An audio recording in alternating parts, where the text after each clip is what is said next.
Hare Krishna, and welcome to this little video on the Bhagavad-gita chapter 1 verse 1.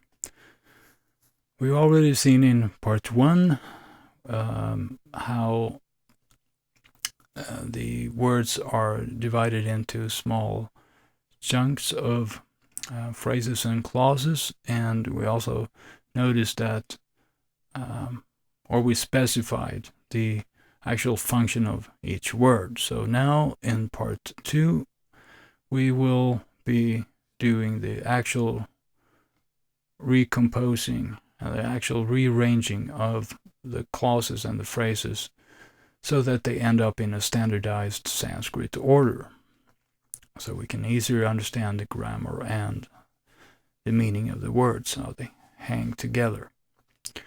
Alright, so let's start with the intro, and this is usually not so difficult because it almost always looks the same. We have a verb and we have a subject, and it goes like that.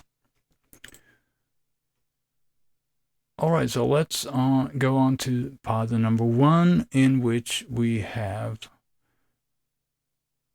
two adverbs, and we now see here that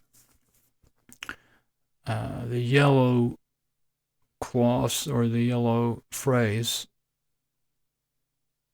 has a participle in it, so we will call this a participle phrase. And since we have a participle, we begin with the participle to the very right, and then we just put the adverbs in front of it. Adverbs normally go in front. And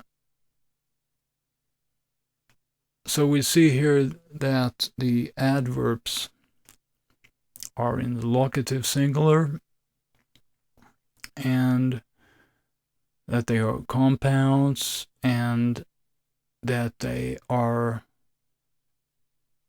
since they are in the locative, they are get the feeling of a place. So they are actually adverbs of place, we could say. It's in the kuru field, or at the kuru field, or on the kuru field, but it's location.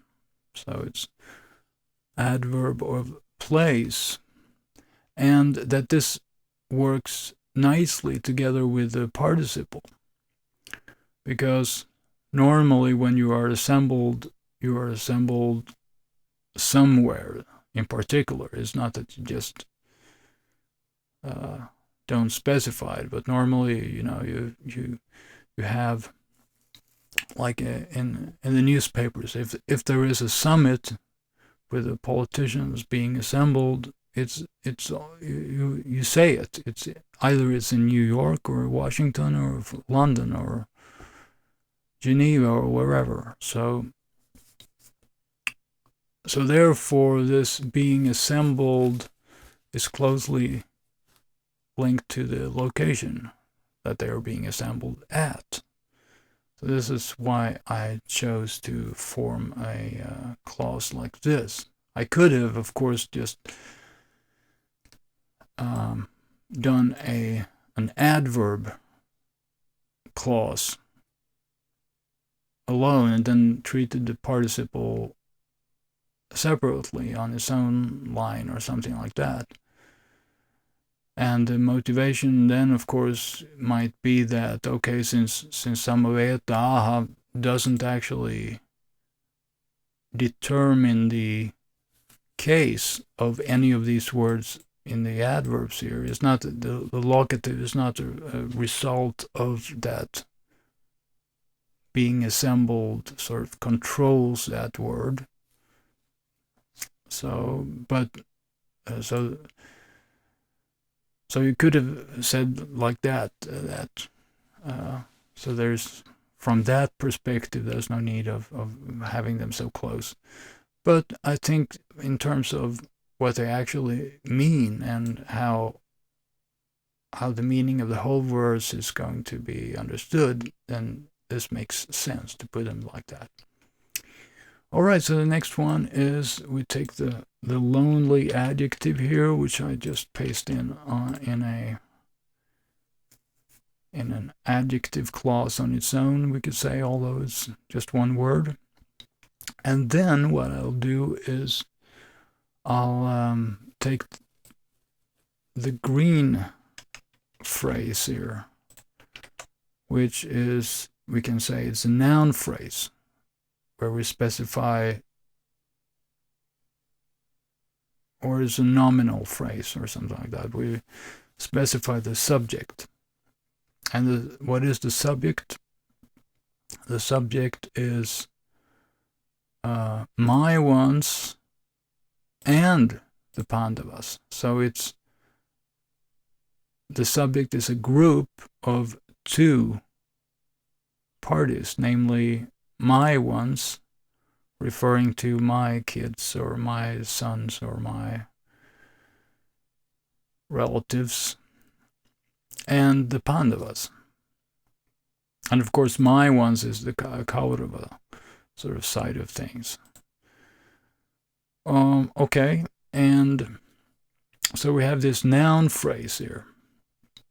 And then last, or not really last, but in the fourth pada at least, we have the verb and the pronoun, the interrogative here. The question, what they did. And then we see here the vocative here. Where should we put that? Yeah, the problem is that if we're trying to accomplish a standardized Sanskrit word order, then the vocative has to stand in front of almost everything else. Well, not, of course, not the intro here, but so we should move everything here. So let's see what we can do. We can copy and paste this, perhaps. Copy this and put it down one step. And then we'll clean this up a little here. Like that. Whoops. Not so neat. Like that instead. All right, so we have cleaned that up, and then we'll put the vocative where it should be, namely on the first line of the real verse. So the vocative here is a clause on its own, addressing sanjaya, and which should be accomplished first. And then after it's addressed, then all the rest of the sentence comes. So what do we have then here? What do we talk about more? Well, one thing we could talk about is simply this thing with the participle and adjective. I mentioned this before, that there are alternative ways you could do this. You could have the participle on one line on its own, like just as the adjective stands, and then you can treat these two adverbs as an adverbial phrase, adverbial clause. But I chose not to do that, as I said. And then, but the important thing here is that the participle and the adjective are modifying the subject, both of them. So here in this word, we see this is plural nominative, and this is plural nominative, and this is plural nominative, and this is plural nominative. So the subject, the one group of the two parties, or the two armies, is modified by the adjective and the participle. So the people being assembled, it's this group of my ones and the pandavas. And the people desiring to fight, it's the same group. It's the my ones and the pandavas. So we have that in order. And then we could also add another thing here, and that is that as I have laid it out here, it is of course true here that clause 6 here is a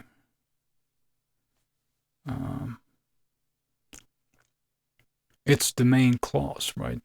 So it's a complete sentence on its own. What did they do? What they did, like that. So it's nothing wrong with that. But but that is done, or that is possible, only because you have an implicit subject here. So you have they here. It's already specified.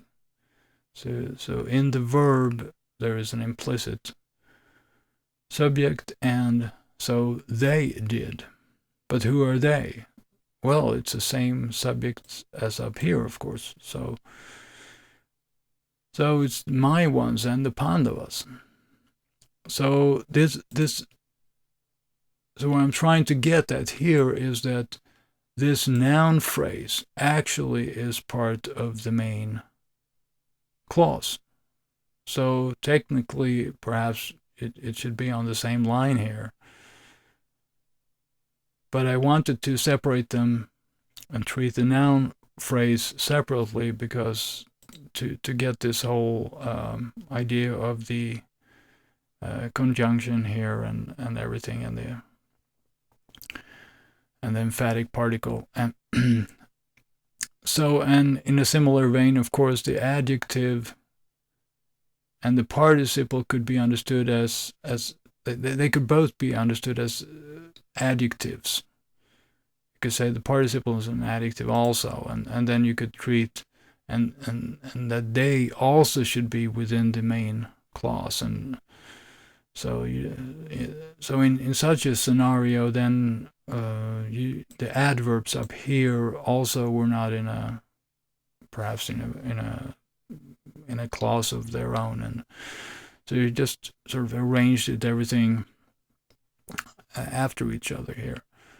But so there are alternative ways of grouping and understanding. So just you don't sort of go away and think that, oh, this lecturer here, he doesn't do it in the right way or something. No, there are different ways of looking at it, and this is one way. So there you may be able to group things otherwise, as long as it makes sense and as long as it's standardized Sanskrit word order. Then everything is okay. All right, I hope this has been helpful to some degree, and I want to say that I hope you have enjoyed it so much that you can come back and see another video some other time. Thank you very much, and Hare Krishna.